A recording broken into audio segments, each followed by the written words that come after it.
Gonna try his hands on a tanky boy on the top side of the map. It's the Sion getting locked in, and well, we'll see if he can just be chill in this game, if he can go for the solo bolo, or if he's just gonna be trapped under his tower as Gnar tries to push him in. With the solo bolo. Bogo. No, yeah, I'll have to see how it evolves. I'm not sure if he's gonna go full. He's gonna go full tank Sion, most likely. That's what we'll see. He's basically picked a weak side top here just to manage the TF, because I think Patrik can go, maybe he can go cleanse, or he can ult the TF stun card when he goes towards the bot side. So Blue running out of options here on the side lanes. But in the early game, things were much better in summer. This time around, they're at almost a 2K gold deficit. This time around, it's Torre getting caught out and potentially taken down. He will W out to safety, but Caedrel, without... The best is a clutch factor.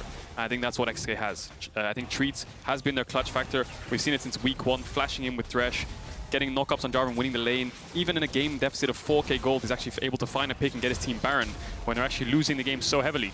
So that clutch factor is so important for SK, and Treatz has been a very big factor for that. We'll keep our eyes on Treatz as the game progresses. But of course, XL is still a team that we need to watch. So things like the Herald start. You know, if XL decide to go for a swap into Herald with their bot lane and Gnar has no flash, you can easily walk up to him when he's on that Mega Gnar. Patrik has to pop the ult because Treatz jumps in. Snare immediately coming through. TP's coming in.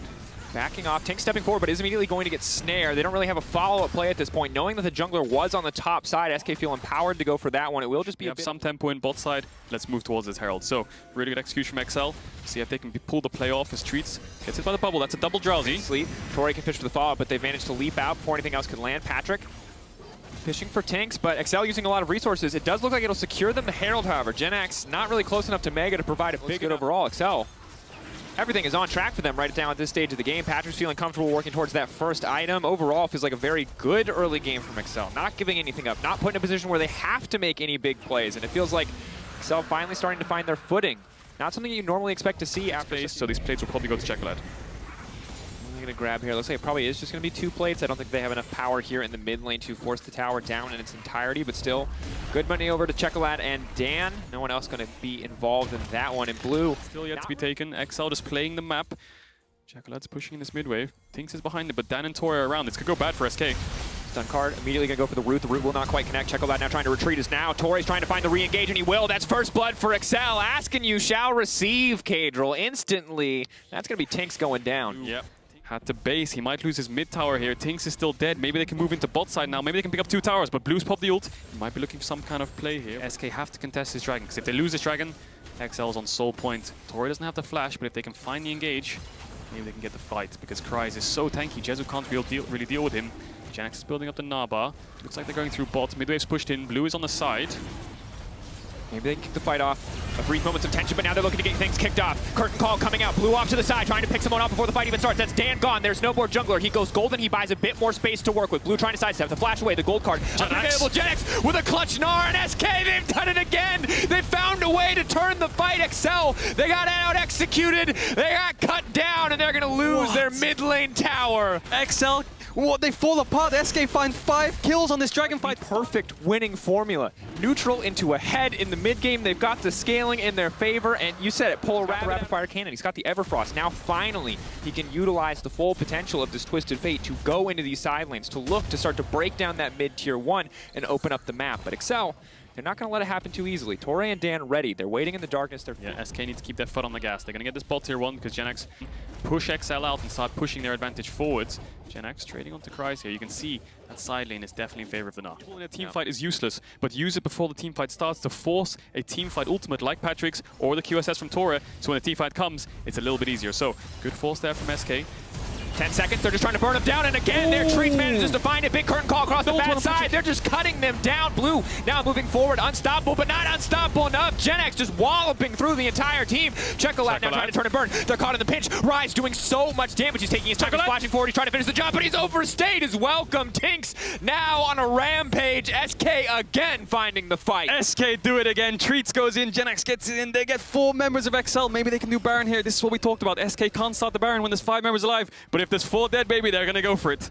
Jenax now just going to move in, just going to bully Kryze, knowing Kryze is the only one to really contest this. Even if he's tanky, he can't really approach. No ultimate left either, and SK feeling good. Another clutch engage coming in, and you're starting to see why Rell taken off the board for the supports in our league. It is just such a powerful pick. Might be a bit risky for SK. They're getting really chunked out. Kryze is around. Maybe he can just step into them. They don't have the damage to take him down. Looks like they have to finish the Baron and run. Sion Tynx has the smite. Knockback. Tory ready to go in. Tory trying to find the follow-up, but he's going to miss. Tynx ignited, but still the knockback is there. Jenax managing to turn again. Kryze getting taken down, and it is insult to injury. Excel, they thought they saw their moment, but they just get deeper down into their own grave. Deficit. They're down almost 8k gold. SK have so much control of the game, and it all comes down to the team fights. Dan gets caught. Goes golden, but now it's a sleepy Graves. Maybe Czekolad can finish the job. Has the Tynx Raptor break the overstayed. sleep? I think the Raptor broke the sleep so Tynx could get away.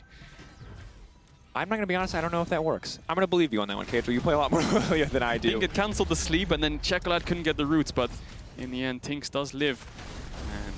And SK sieging onto this mid tower, playing a 4-1. Their comp is 4-1 in a way because the TF is more of a supportive utility mage. You know, he has the Rapid Fire, has the Everfrost, has so much CC. He doesn't want to go on a side lane against Czekolad. He doesn't want to 1v1. He wants to stay with his team, walk up to the tower, lock in a gold card. Again, we see this so frequently from mid laners, knowing that there's not a lot to do in the face of this Baron buff, feeling comfortable to push it in the side lane. The risk is, your team gets engaged on it, will cost a lot. But SK, they're not going to take any big risks here for them to break the base. But with this massive of a gold lead, with 10k advantage in their favor, maybe they can just force a fight. Now it is Kryze kicking things off, but the going golden on blue. The Magnet Storm again, hitting, managing to connect on the 3. Blue finding the gun stun card over the wall. It's Ryze still trying to throw down damage, though, looking for the trade back. Patrik has now killed Treatz. Blue is in trouble because Czekolad is on the hunt. Excel, they managed to find a fight. The decimating smash won't connect, but the shutdown comes through. Now Dan prancing forward, looking for a little bit more, but backing up. But Excel have managed to hold off Misfits, be a little bit ahead of them. But if they lose this game, they're facing a 3-way tie for 6. As Kryze looking for the engage. Tynx does dash away. Tower just going to block that one out nicely. Curtain call to look for the potential re-engage. SK taking their time on this one, though. Treatz. Still going to find the flash. Magnet Storm still going to kick things off. Blue now stepping in. He's not going to get caught out by anyone. Patrik pulling the feathers back. Maybe he can buy enough space for his team to get away from this one. But Czekolad locked up. He was supposed to be the damage threat, but Jenax with the turn. The Gnar is just too powerful. The double kill for Treatz. Zombie Sion, the last source of damage, is going to get one back, but a massive fight for XL. Those are the two forms of engage for SK. Treatz goes in first, gets all of XL low, gets them clumped up, then Jenax follows up while XL are running for the hills. 4 members down, only Torre alive, 30 seconds on the players of XL. I think SK can push in here. They might look to end. Certainly have the tools to do so. Dan going to be the first one to respawn, but might be respawning to a dead Nexus. As Torre also just taken out in an instant. The white flag waved by Tynx, but is it XL who in the end will be waving at SK, managing to turn around a shaky early game and bring it back with 3 back-to-back commanding fights. SK will find the win. And XL, they had a 1 to 2k gold lead at 50 minutes. They had all the neutral objectives in their pocket. They were looking at a 3rd Infernal Dragon. They had a huge vision amount of, they had so much vision, so much gold, so much neutral objectives, but then they just lost the 5v5, 5 kills for SK, and SK just snowballed from there on after that dragon fight. And again, we talked about Treatz a lot as a guy to look at, but the other person bearing the engage burden on this team is Jenax. Sometimes it's so hard to find these ways into fights as Gnar. You have a rage bar. People know that it's coming. But